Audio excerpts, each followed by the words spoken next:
La terre, c'est le premier élément qu'on rencontre dans l'art de la céramique, avec l'argile. Au niveau symbolique, la terre représente la stabilité, la force, l'enracinement. C'est aussi un élément réceptif qui contient toutes les potentialités. Donc, dans ce sens-là, l'artiste devient comme un catalyseur qui va dévoiler ce qui se cache déjà dans la matière.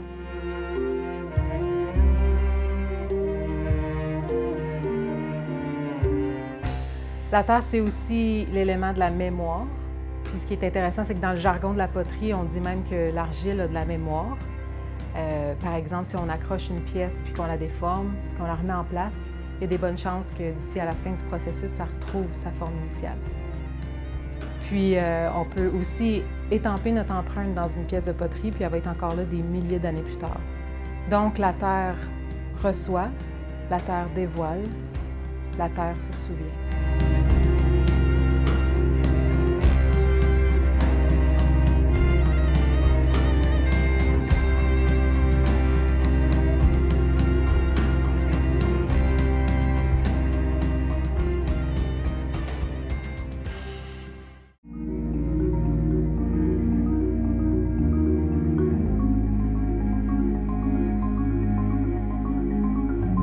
Le deuxième élément qui est utilisé dans l'art de la céramique, c'est l'eau, parce que sans l'eau, l'argile ne pourrait pas être malléable.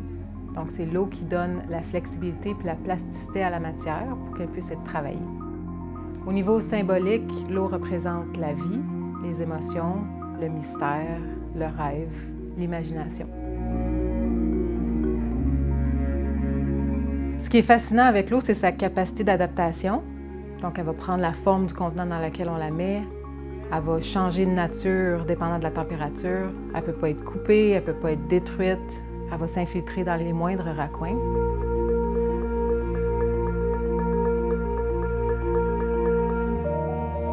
Les particules d'argile, qui sont comme des fines plaquettes, sont retenues ensemble par le pouvoir d'attraction de l'eau. Donc, dans ce sens-là, on peut dire que l'eau, c'est ce qui unit, c'est ce qui relie, c'est ce qui donne vie. Puis ultimement, c'est aussi une représentation de la force de l'amour.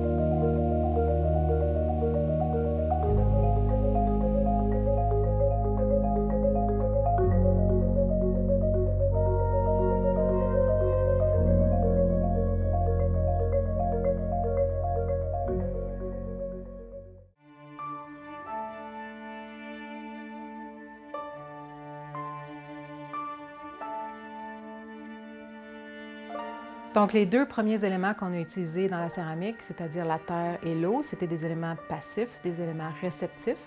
Avec le séchage, on arrive avec le premier élément actif, c'est-à-dire un élément qui intervient de l'extérieur, c'est-à-dire l'air. Le séchage, c'est une étape très importante parce que si les pièces sèchent trop vite, elles peuvent se déformer ou craquer. Donc, c'est une étape qui demande constamment de la planification, de surveiller la température, de découvrir, de couvrir les pièces. L'air est aussi utilisé dans les cuissons, dans un processus qu'on appelle l'oxydation ou la réduction, dans lequel on fait intervenir plus ou moins d'oxygène dans le four. Au niveau symbolique, l'air représente l'intellect, la pensée, la vision au loin. Donc, dans ce sens-là, c'est ce qui nous permet d'avoir une vue d'ensemble, d'utiliser l'intelligence, puis ultimement, l'élévation de l'esprit.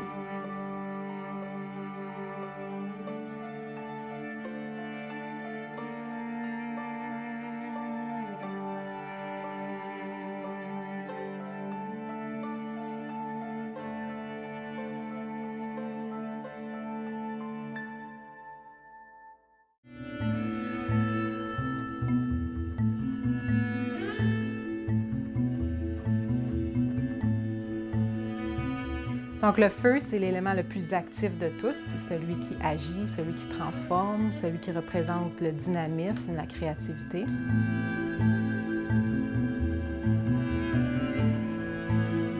C'est le feu qui possède la puissance de faire de l'argile une nouvelle matière, parce que sans le passage par le feu, la pièce de poterie ne pourrait juste pas être utilisée, parce qu'elle serait désintégrée aussitôt qu'on la remet dans l'eau.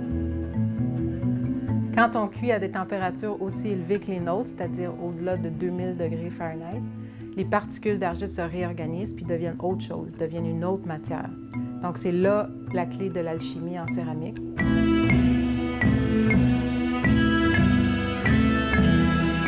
Donc, un peu comme le phénix qui renaît de ses cendres, le feu va permettre la renaissance de l'argile dans une nouvelle matière qui a connu une certaine purification, une certaine élévation, que ce soit au niveau de sa beauté, de sa solidité ou de sa capacité à toucher l'âme des gens et à les transformer à leur tour.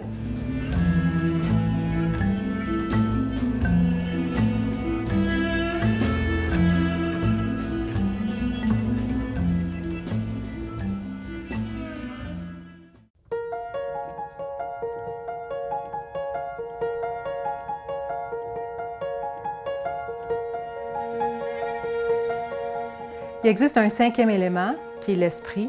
Et là, on en arrive à la fin du voyage alchimique, ou en tout cas à son objectif. Parce qu'au-delà de la transformation du métal en or ou de l'atteinte de l'immortalité, l'objectif ultime de l'alchimie, c'est en fait la transformation du soi. Donc, c'est la destruction de l'ego pour un retour à l'unité primordiale. Cette unité-là, pour moi, s'exprime par la lumière que j'explore avec la porcelaine. La porcelaine, c'est un type d'argile, c'est un corps physique qui, en principe, ne devrait pas laisser passer la lumière. Donc, ce qui est fantastique, c'est qu'avec le processus alchimique, on en arrive à un résultat qui relève presque de la magie, où on fait exploser les barrières du physique et on arrive dans la transcendance.